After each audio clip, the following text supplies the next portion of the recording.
Hello, it's Chundria Brownlow, your favorite new talk show host, and I'm excited about today's episode. And it's a special one because it's all about love, laughs, and life lessons from past Chundria Show guests. This is the 12th episode and the end of an incredible first season of the Chundria Show. So before we dive into new features and content in the new year, let's count down through 12 amazing highlights right here on episode 112. Number 12. Relationship scientist Dr. Rael Sims offers a therapeutic and timely love lesson for singles.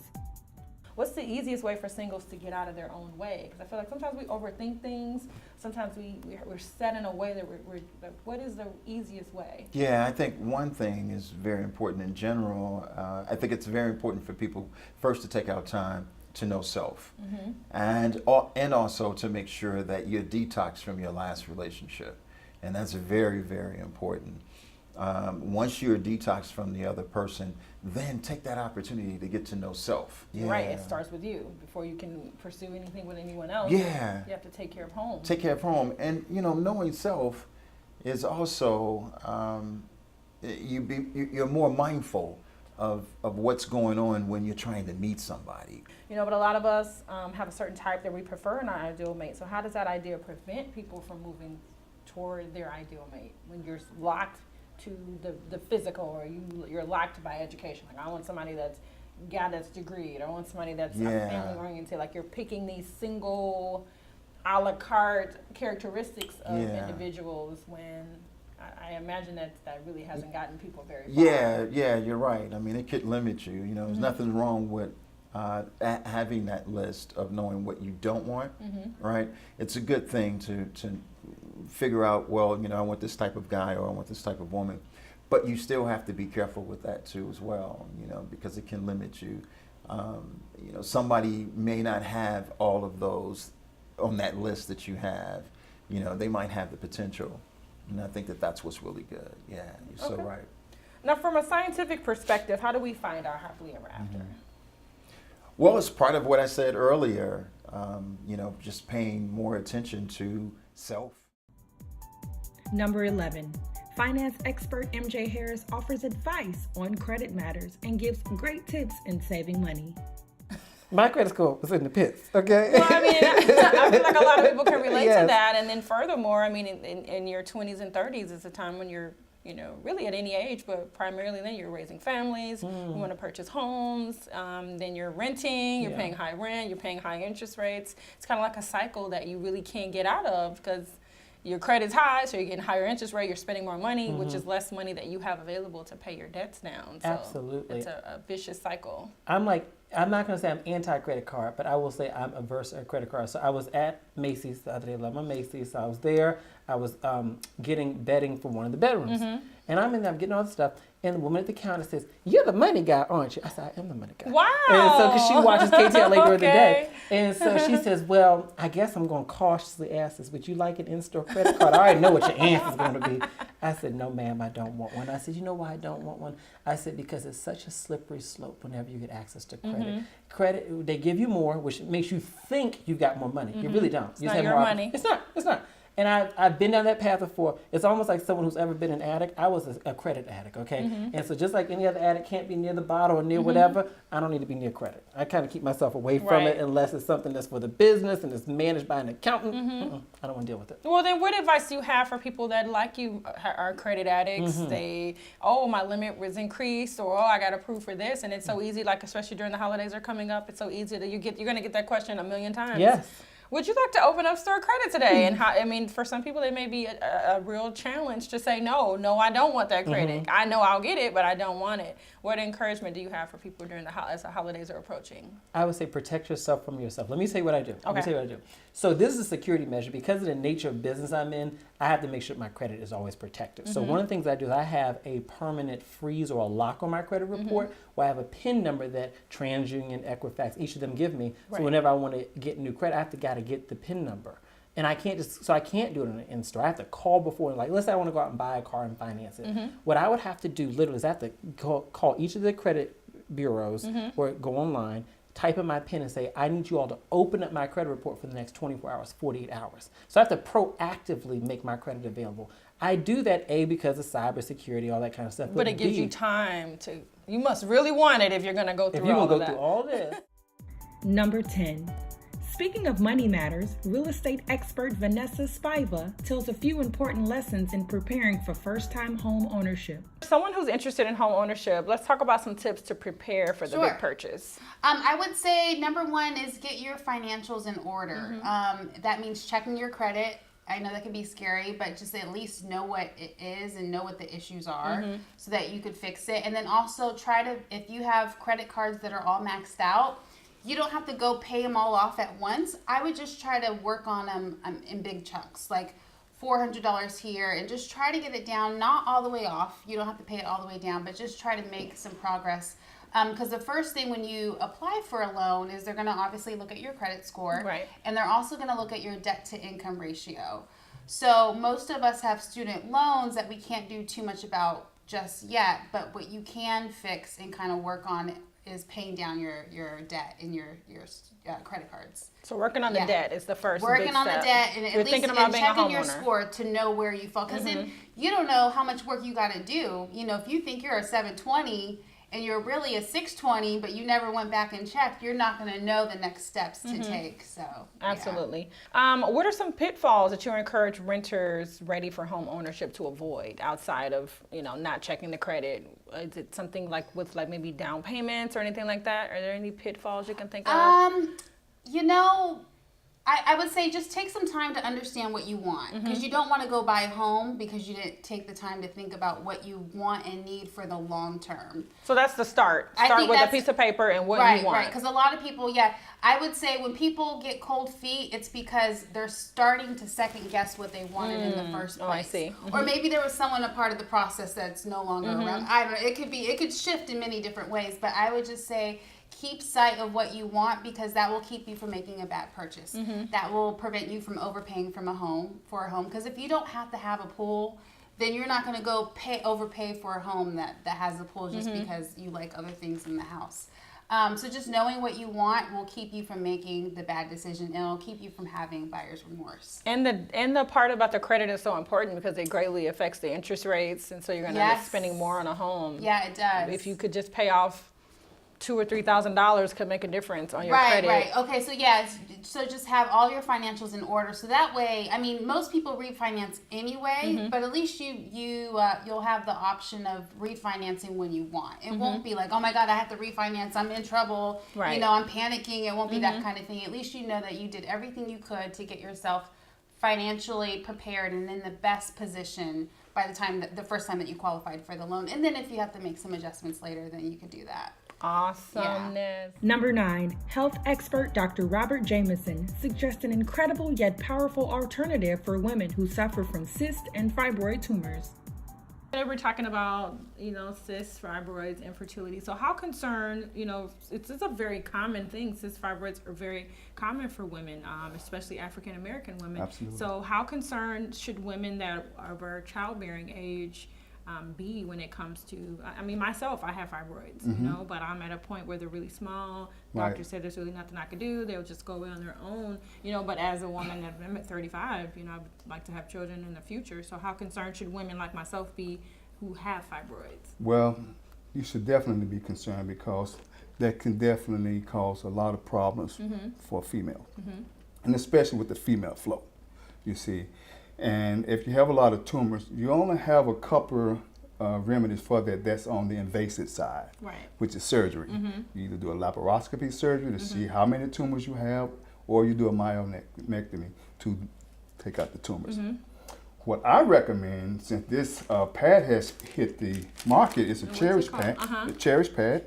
Premium sanitary napkin. Sanitary napkin. Specially infused with negative ions, nano silver, and far infrared. Describe And what that means. what the negative ion does, it's just like we breathing oxygen, clean oxygen, like right now. You know what I mean? And a lot of people are not aware.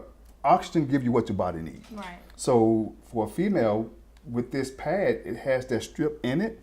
It's not bleached. It's 100% cotton. It's very, very soft. Competitors are. Absolutely, absolutely. And it don't have the dye in it. Oh, wow. And I'm going to open this for you so you can see exactly what I'm talking about. and you can feel it. And you, Oh, wow. you're female, you can tell the difference. You know what the deal is. So let's put this here and feel the difference between a natural pad and that Oh, pad. wow. It's much softer. Much softer. Much softer, as you can see. And this strip that's inside of it is the negative ion. Oh. This is like the breath that we breathe for the vagina. Okay. You know what I'm saying? So usually when a lady have a female flow, about 15 centimeters of flow, it absorbs this whole entire pad. Right. And what this pad does, it absorbs all the blood. Into this space? Into this space. It's a little space.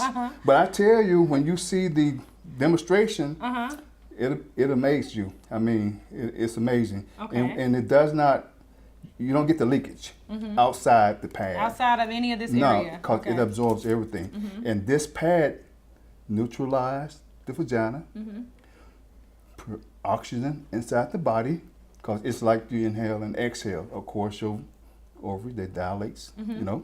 So when it dilates and contracts, oxygen goes inside the body. So this is something that you recommend for all women or I women do. that have No, fertility all issues? women. Number 8. Hairstylist Sapphire gives a great lesson for us all to achieve and maintain healthy hair. You know hair all too well. With different hair types, are there hair care tips that apply to people generally?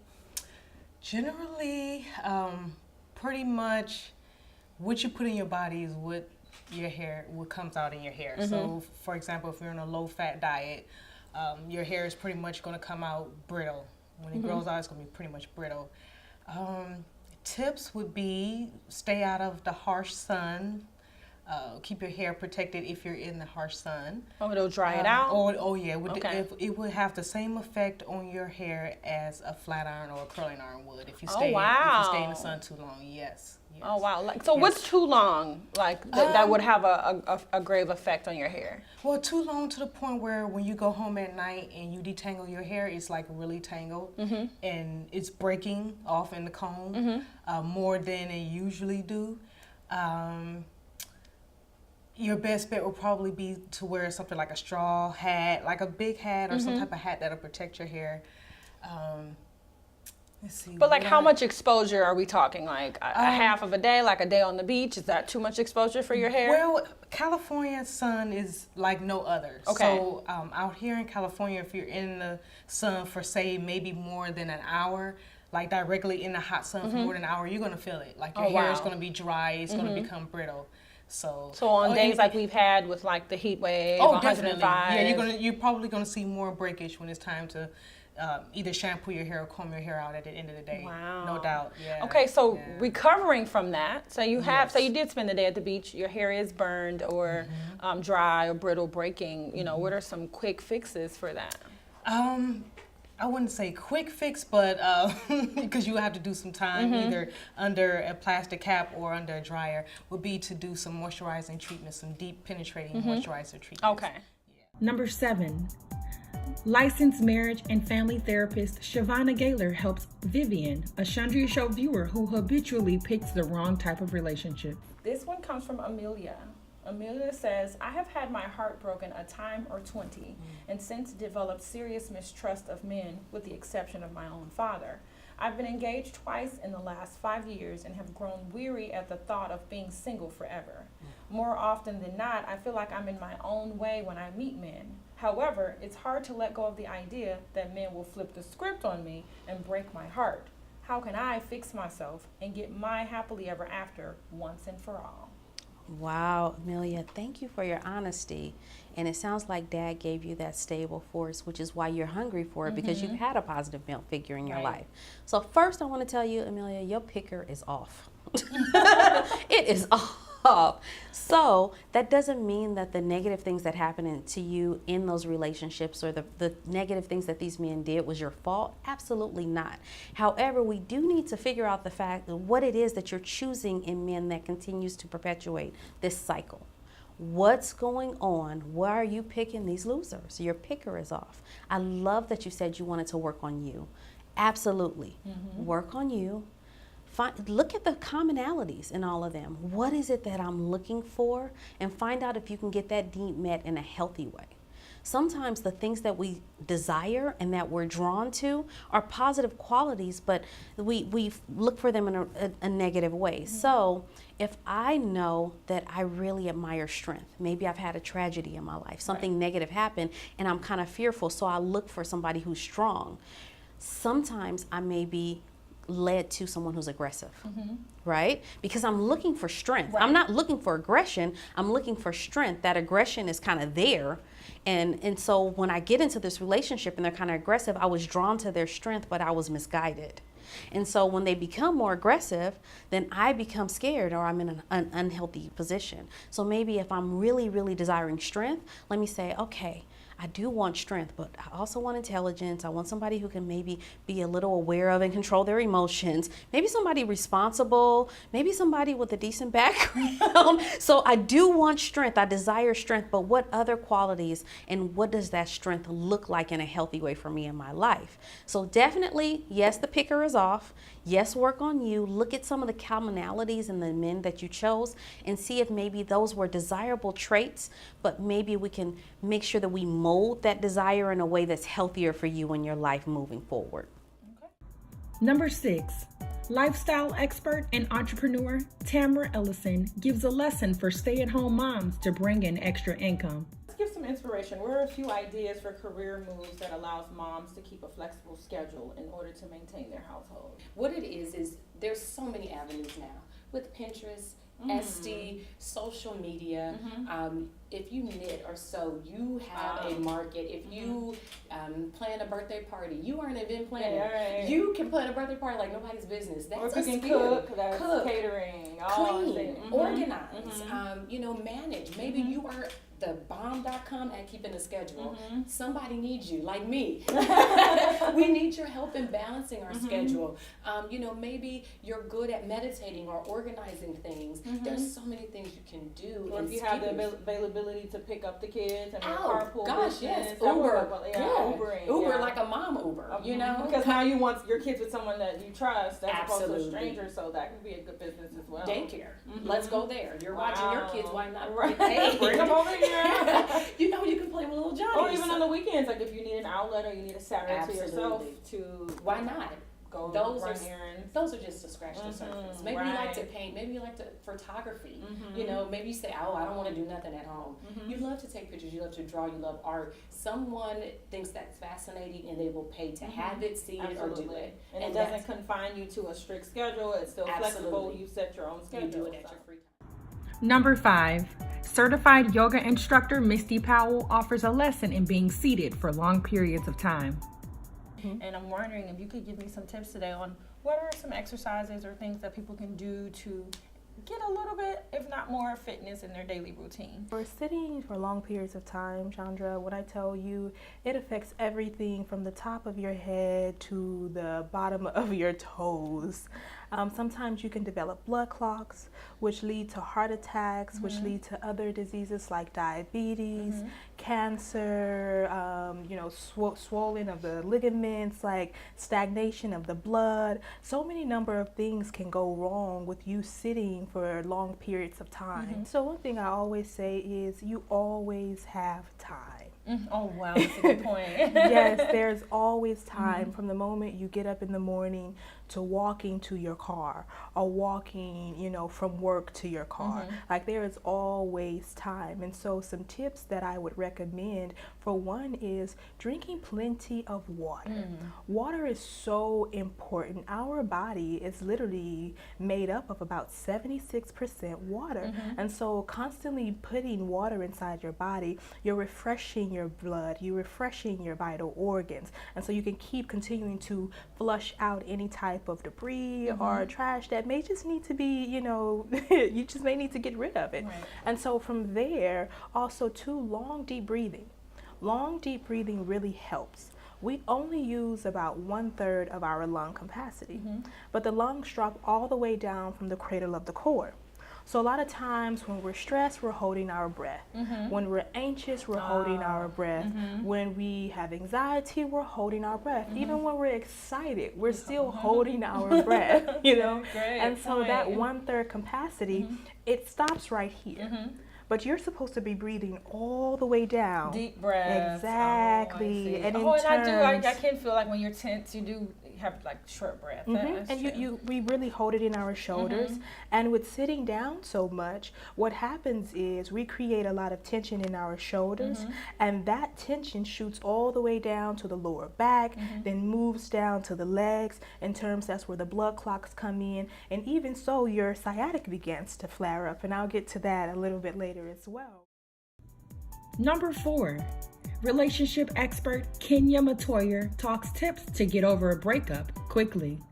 And what are your 10 surefire tips to get over a breakup quickly? No problem. So number 1, don't ask a million questions. Who, what, where, when, and why. Ask one question, and that's what can I learn from it. Number 2 is actually sit in it. It's okay to sit in it because that helps you grow. It definitely helps you grow. And also, don't worry about what other people think about the relationship because it was only you two in the relationship. So actually just know what you get out of it and sit with that as well. And number 3, cut off the shared interests. Cut off the things that you guys did together. So if you had a ritual or a hobby every Taco Tuesday here, don't go there no more. Oh, I see. Don't even go to the restaurant. Don't even go to the restaurant. Don't do that. If you guys, had a favorite sports team and you did this, let it go. Cut it off and it'll be okay. And lastly, try to write or think about the things that happened in that relationship, what both of you guys did wrong, because don't self-blame and don't blame the other person. Think of what you did wrong. Think of what that other person did wrong. And also from there, think about what you'll never do again. And then that'll help you work through that breakup too. Wow, that's powerful. Number 3, empowerment speaker Shelly Mach lovingly defines the true strength of women. You exemplify and exemplify what a strong woman is. So in your opinion, can you just define what a strong woman, define a woman's strength? Because I feel like we need to hear that. We need to be defined. Here's the thing. In a better light, I'll say. Definitely. Selflessness. That's a strength. So I think we need to broaden sometimes what we look at as strengths. And it's not just always being out, I can do everything. I can be everything. That sometimes is what's breaking us because we can do everything and be. I don't have to do everything and be everything. I have women around me who can pick me up.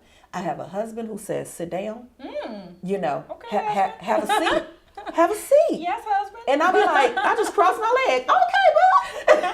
I will do that. Yes. Okay, that's a strength. That support too.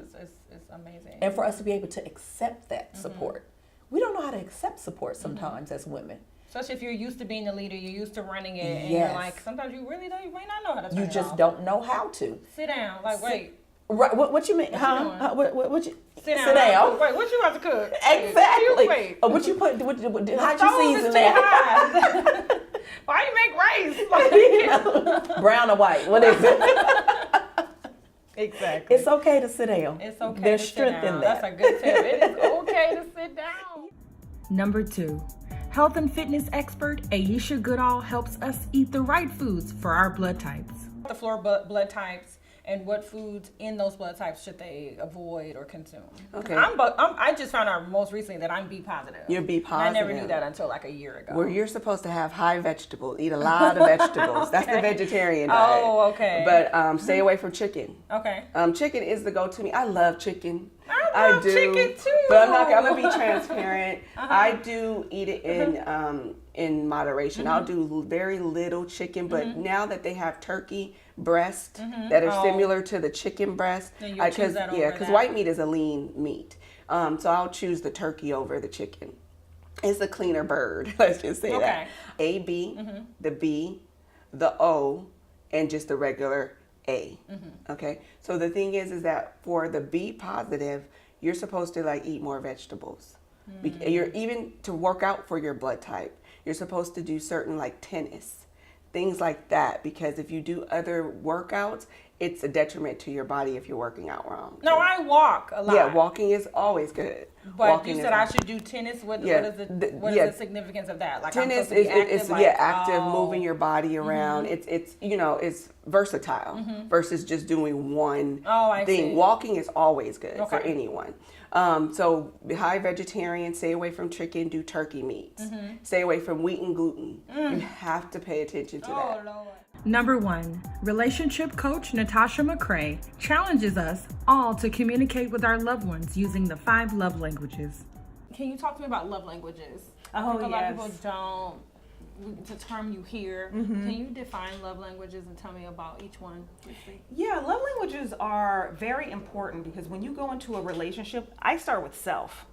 If you don't know your own self, you know, your own love language, that will be, it'll just be a challenge for yourself to actually love on yourself. So you have physical touch, and we have physical touch, acts of service, affirmations, and there's a book called The 5 Love Languages, which I always recommend for my clients.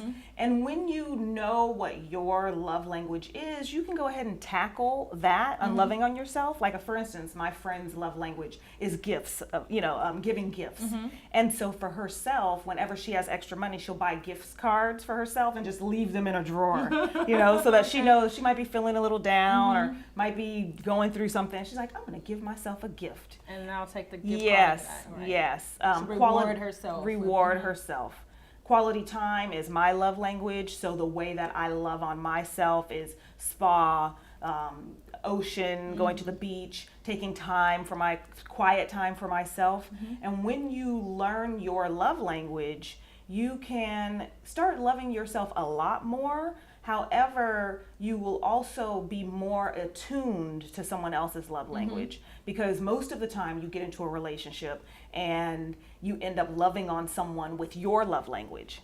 You don't take the time to figure out what their love language is. Yeah, their love language might be acts of service, and here you are bringing them gifts. And they're like, I just want the And they're like, I want to help you, right? Yeah. So when you are attuned to the love languages and how they show up in your life, you'll be more attuned to how they'll show up in a mate's life. We made it through all 12 highlights. What a great way to start the new year. Well, I hope you enjoyed this episode as much as I did. And I'd like to give a special thanks to each and every one of my past Chundria Show guests, as well as my future guests on the talk show and my brand new podcast. Let's stay connected on Instagram and Twitter. I'm at Chundria TV, and please like my fan page at facebook.com/The Chundria Show. Until next time, friends, show love and kindness, walk in your purpose, and encourage everyone you meet to follow their dreams. Thanks for watching. Visit us online at chundriashow.com.